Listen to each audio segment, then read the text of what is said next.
el día que aprendí a meter en una caja el trauma que me perseguía cada noche. Mi nombre es Sofía, y hace 3 años creía que nunca podría liberarme de lo que me atormentaba cada noche. Era como si mi mente fuera una película rota que se reproducía una y otra vez.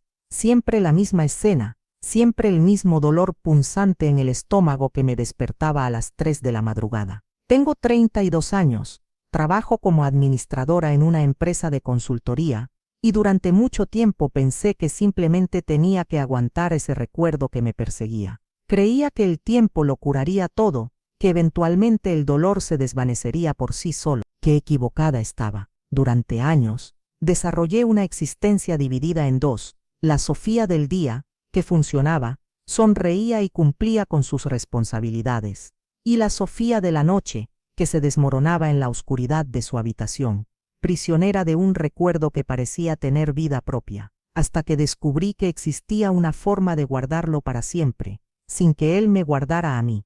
Lo que te voy a contar no solo cambió mi vida, sino que me enseñó que tenemos mucho más poder sobre nuestro dolor del que jamás imaginé posible. El recuerdo era siempre el mismo, con una claridad que me aterrorizaba. Yo sentada en el sillón beige de nuestra sala, sosteniendo un teléfono que no era mío, viendo fotos que destruían todo en lo que había creído. Mateo, mi pareja de 5 años, arrodillado frente a mí, suplicando perdón mientras yo lloraba sin control. Pero el recuerdo no era solo visual, era una experiencia completa que invadía todos mis sentidos. Podía oler el café frío que se había quedado en la mesa, sentir la textura áspera del sofá bajo mis piernas, escuchar el zumbido del refrigerador en la cocina, que parecía amplificarse en el silencio tenso de esa tarde. Incluso podía saborear la sal de mis propias lágrimas. Esa imagen me visitaba cada noche sin falta. No importaba cuán cansada estuviera, no importaba qué tan bien hubiera estado mi día,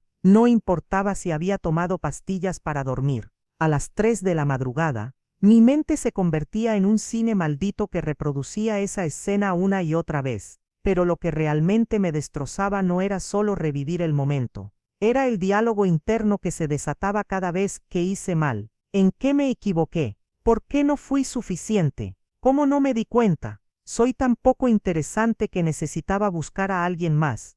Esas preguntas se volvieron como ácido mental que corroía cualquier resto de autoestima que me quedara. Me había convertido en mi propia torturadora, repitiendo las mismas preguntas autoculpatorias miles de veces, como si las respuestas fueran a cambiar algo del pasado. El trauma comenzó a manifestarse físicamente de maneras que jamás había experimentado. Mi estómago se contraía tan violentamente que muchas noches terminaba en el baño, vomitando por pura ansiedad. Desarrollé una gastritis severa que ningún medicamento lograba controlar completamente. Mi cabello comenzó a caerse en mechones. Perdí 12 kilos en 3 meses, no porque estuviera haciendo dieta, sino porque el nudo en el estómago me impedía tragar comida. Las ojeras bajo mis ojos se volvieron permanentes. Mis compañeros de trabajo empezaron a preguntarme si estaba enferma. Es que no he dormido bien, les decía.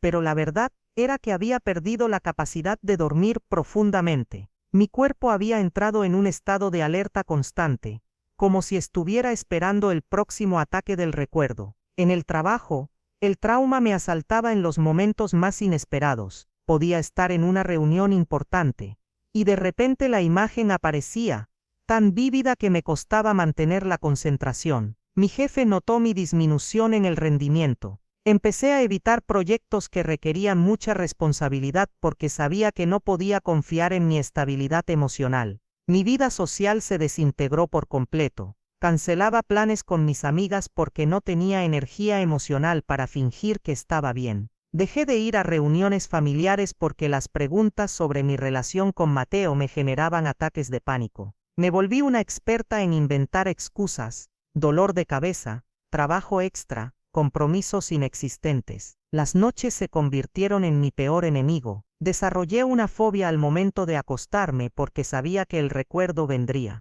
Probé de todo: meditaciones guiadas, música relajante, ejercicios de respiración, pastillas naturales para dormir. Nada funcionaba. El trauma tenía su propio horario, y llegaba puntual cada madrugada. Los fines de semana eran especialmente crueles porque no tenía la distracción del trabajo. pasaba horas acostada, con el recuerdo reproduciéndose en bucle, sintiéndome completamente impotente ante mi propia mente. Había días en que me quedaba en pijama hasta las 4 de la tarde, sin fuerzas para hacer nada productivo. Lo más aterrador era la sensación de que esto sería para siempre, que había algo fundamentalmente roto en mí que no se podía reparar, que tendría que vivir el resto de mi vida como una sombra de quien había sido antes, controlada por un recuerdo que se había vuelto más real y presente que mi propia vida actual. Después de 2 años de terapia tradicional con resultados limitados, mi terapeuta me propuso algo completamente diferente. Sofía, me dijo en una sesión que recordaré para siempre, llevamos mucho tiempo hablando sobre el trauma, pero creo que ha llegado el momento de trabajar directamente con él. Vamos a intentar una técnica que te va a permitir tomar control sobre ese recuerdo, en lugar de que él tenga control sobre ti. Mi primera reacción fue de resistencia total. No creo que funcione, le dije. He probado de todo. Mi mente es demasiado fuerte, demasiado terca. Este recuerdo está ahí para quedarse. Había desarrollado una relación casi perversa con mi dolor, como si fuera parte de mi identidad. ¿Quién sería yo sin ese sufrimiento que me había acompañado durante tanto tiempo? Durante las primeras sesiones de esta nueva técnica, me bloqueaba completamente. Mi terapeuta intentaba guiarme hacia la visualización del contenedor seguro, pero mi mente se resistía. No puedo verlo, le decía frustrada. No funciona conmigo, soy demasiado racional para estas cosas. En el fondo, tenía terror de que si dejaba ir el dolor, me quedaría vacía, sin nada que me definiera. La primera vez que intentamos trabajar directamente con el recuerdo traumático, tuve un ataque de pánico en plena sesión. Mi corazón latía tan fuerte que podía escucharlo en mis oídos. Las manos me temblaban incontrolablemente. No puedo, le dije entre lágrimas. Es demasiado fuerte, me va a destruir. Pero mi terapeuta fue paciente.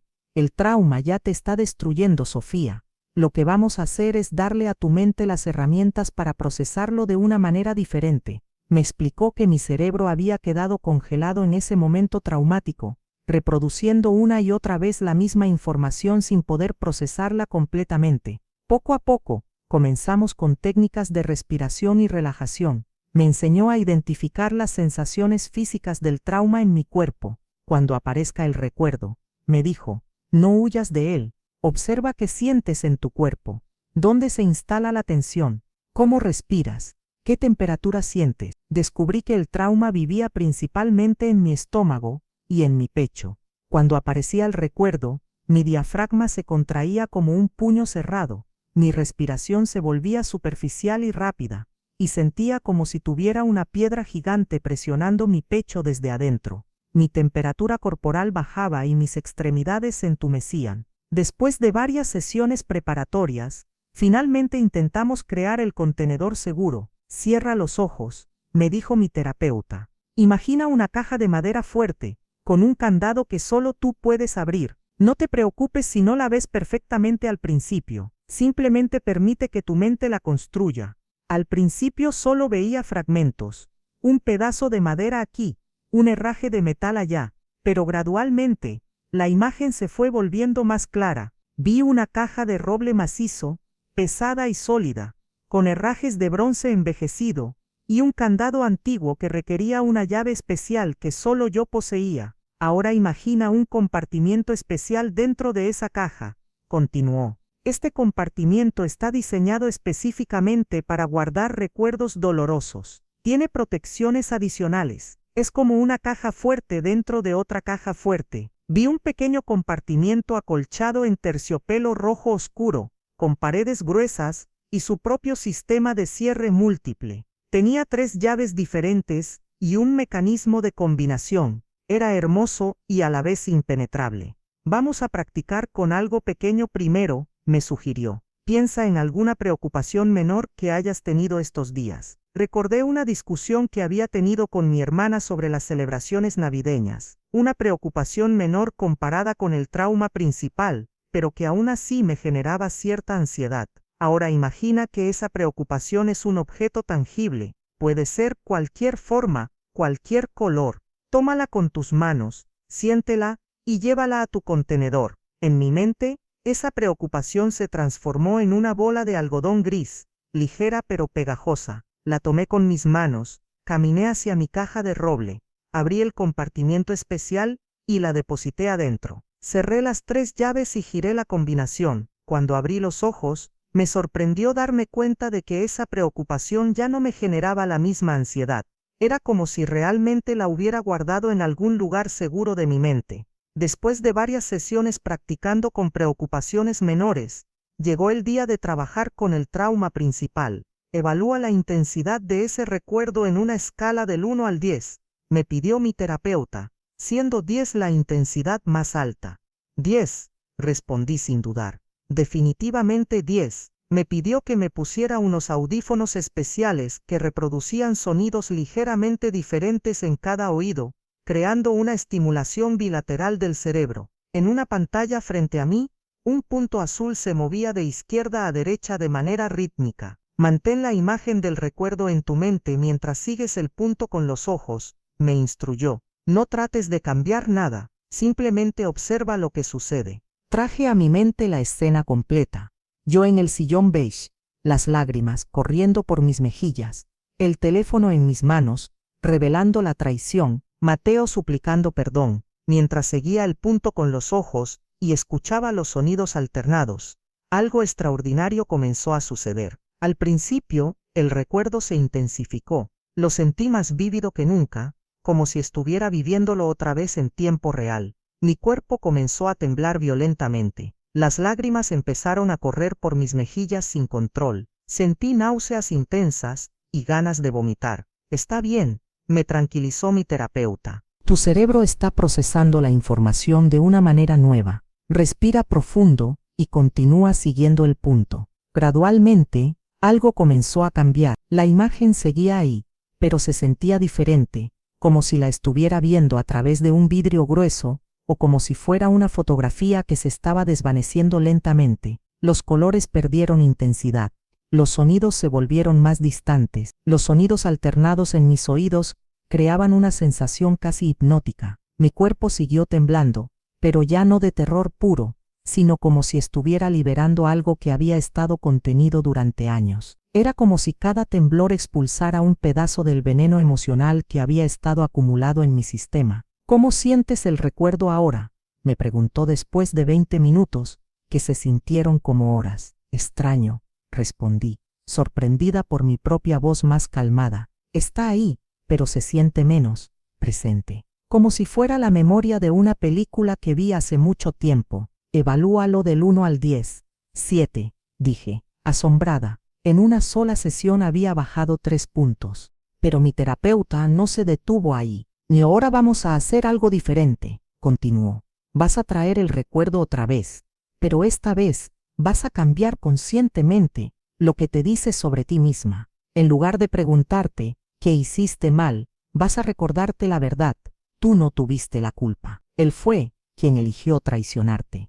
Esta parte fue la más difícil. Durante años había sido mi propia fiscal, acusándome de no ser suficiente, de no haber visto las señales, de haber fallado de alguna manera. Cambiar esa narrativa interna se sentía como ir contra mi propia naturaleza. Volvimos a repetir el ejercicio con el punto móvil y los sonidos alternados. Esta vez, mientras veía la imagen del recuerdo, me forcé a cambiar el diálogo interno. En lugar de ¿qué hice mal?, me repetía, yo no hice nada malo. En lugar de no fui suficiente, me decía, yo era más que suficiente. Él fue quien no supo valorarme. Al principio, las nuevas palabras se sentían falsas, como si estuviera mintiendo. Pero mientras continuaba con el ejercicio, algo profundo comenzó a moverse en mi interior. Era como si hubiera estado usando gafas con prescripción incorrecta durante años, y finalmente me hubieran dado las correctas. Imagina que ahora puedes tomar ese recuerdo como si fuera un objeto, me dijo mi terapeuta cuando terminamos esa parte. Tómalo, llévatelo a tu contenedor especial y guárdalo para siempre. Ese recuerdo ya no tiene derecho a controlar tu vida. En mi visualización, el recuerdo se había transformado en una esfera pesada y opaca, del color del plomo. Pero a diferencia de las veces anteriores, cuando el recuerdo me paralizaba, ahora yo tenía el poder. La tomé con ambas manos, sentí su peso, y caminé hacia mi caja de roble. Antes de guardarla, Le hablé directamente. Esto pasó. Fue doloroso, pero ya no me controlas. Eres parte de mi historia, pero no eres mi destino. Abrí el compartimiento especial de mi contenedor y deposité la esfera adentro. Cerré las 3 llaves, giré la combinación y finalmente cerré la caja principal. En mi visualización, incluso puse la caja en una habitación especial de mi mente, una habitación con puertas de acero y sistemas de seguridad. Cuando abrí los ojos después de esa sesión, sentí como si hubiera renacido. ¿Cómo evalúas el recuerdo ahora?, me preguntó mi terapeuta. 5, respondí. Y mi propia respuesta me dejó sin palabras. Se siente como si estuviera recordando algo que le pasó a otra persona hace mucho tiempo. Fue en ese momento preciso que algo fundamental hizo clic en mi mente. Durante años, había estado permitiendo que un evento del pasado dictara mi presente y mi futuro. Me había convertido en prisionera de algo que ya había sucedido. Algo que no podía cambiar, pero que sí podía elegir cómo me afectaba. Pero la revelación más impactante vino cuando me di cuenta de que la voz que me torturaba cada noche no era la voz de Mateo. Era mi propia voz. Yo era mi propia carcelera, mi propia torturadora. Había estado repitiendo las mismas preguntas autoculpatorias durante años, como un disco rayado que no podía detenerse. ¿Sabes qué acabas de hacer?, me preguntó mi terapeuta con una sonrisa que nunca olvidaré. Acabas de recuperar tu poder personal. Ese recuerdo ya no te controla. Ahora tú lo controlas a él. En las sesiones siguientes comenzamos a explorar las raíces más profundas de mi respuesta al trauma. Descubrimos que mi tendencia a culparme a mí misma no había empezado con Mateo. Era un patrón que se remontaba a mi infancia, cuando había aprendido que era más seguro asumir la culpa que enfrentar el abandono. Mi terapeuta me ayudó a identificar lo que llamó mis arquetipos emocionales. Me di cuenta de que había sido la complaciente durante toda mi vida, alguien que sacrificaba sus propias necesidades para evitar el rechazo. También era la cuidadora agotada, siempre poniendo a otros primero por miedo a que me abandonaran si no era útil. Tu relación con Mateo no fue un accidente, me explicó mi terapeuta. Inconscientemente, elegiste a alguien que confirmara tus creencias más profundas sobre ti misma. Él no te valoraba porque tú tampoco te valorabas. Esta comprensión fue como un rayo de luz en años de oscuridad. No era que yo fuera inherentemente no suficiente, era que había estado operando desde heridas de la infancia que me hacían atraer exactamente el tipo de amor que confirmaba mis peores miedos sobre mí misma. Entendí que Mateo, probablemente sin saberlo conscientemente, había elegido a alguien como yo, porque yo toleraba su comportamiento. Una mujer con amor propio sano, se habría ido después de la primera infidelidad. Pero yo me quedé, pensando que si me esforzaba más, si era mejor pareja, él cambiaría. El narcisismo busca la codependencia, me explicó mi terapeuta. Son 2 heridas que se complementan perfectamente. Él necesitaba a alguien que lo adorara incondicionalmente, y tú necesitabas a alguien que confirmara que no eras suficiente. En ese momento comprendí que sanar no significaba olvidar lo que había pasado. Significaba cambiar completamente mi relación con el dolor. Significaba recuperar mi poder personal y dejar de ser víctima de mis propias creencias limitantes. La sensación física en mi estómago, esa contracción que me había acompañado durante años como un puño cerrado, se había soltado completamente. Por primera vez en años, podía respirar profundo sin sentir dolor. Era como si hubiera estado viviendo con un corsé emocional, que finalmente me había quitado. Esa noche dormí 8 horas seguidas por primera vez en años. No me desperté a las 3 de la madrugada. No vino el recuerdo a visitarme como una presencia malévola. Mi mente finalmente tenía la paz que había estado buscando desesperadamente. Pero los cambios fueron mucho más allá de simplemente dormir mejor. En las semanas siguientes, algo extraordinario comenzó a suceder a nivel físico. Mi gastritis empezó a mejorar de manera notoria. Los medicamentos que había estado tomando durante meses, finalmente empezaron a hacer efecto, porque mi cuerpo ya no estaba en un estado constante de estrés. Mi cabello dejó de caerse. Las ojeras que habían sido permanentes durante años comenzaron a desvanecerse. Recuperé el apetito, y empecé a ganar peso de manera saludable. Era como si mi cuerpo finalmente pudiera repararse después de años de estar en modo de supervivencia. Mi médico quedó completamente sorprendido en mi siguiente cita. No sé qué estás haciendo diferente, me dijo mientras revisaba mis exámenes, pero los marcadores de inflamación han bajado significativamente. Tu sistema digestivo está sanando de una manera que no había visto en mucho tiempo. Es increíble lo conectados que están la mente y el cuerpo, le respondí, recordando las palabras de mi terapeuta. Pero lo más importante fue que recuperé mi capacidad de tomar decisiones desde un lugar de claridad y fuerza personal, no desde el miedo o la desesperación. Por primera vez en años, pude evaluar mi relación con Mateo desde una perspectiva objetiva, no desde el trauma. Pude ver con claridad que él no había cambiado realmente después de sus disculpas. Seguía teniendo comportamientos manipulativos, seguía siendo emocionalmente indisponible, seguía tratándome como una opción, no como una prioridad. La diferencia era que ahora yo tenía la fortaleza emocional para verlo y actuar en consecuencia. 2 meses después de esa sesión transformadora, tuve una conversación con Mateo, que había estado posponiendo durante años. Le dije, con una calma que me sorprendió a mí misma, esta relación se terminó, no porque te odie, sino porque me amo a mí misma lo suficiente como para no aceptar menos de lo que merezco. Su reacción fue predecible. Primero intentó manipularme emocionalmente, después me prometió cambios que ambos sabíamos que no sucederían, y finalmente intentó hacerme sentir culpable por abandonarlo en su peor momento. Pero esta vez, sus tácticas rebotaron contra mi nueva fortaleza emocional como gotas de lluvia contra un paraguas. Tu peor momento no es mi responsabilidad, le respondí. Mi bienestar sí lo es. En el trabajo, mis compañeros comenzaron a notar un cambio radical en mi energía. Recuperé mi capacidad de concentración, volví a tomar proyectos desafiantes, y mi rendimiento mejoró dramáticamente.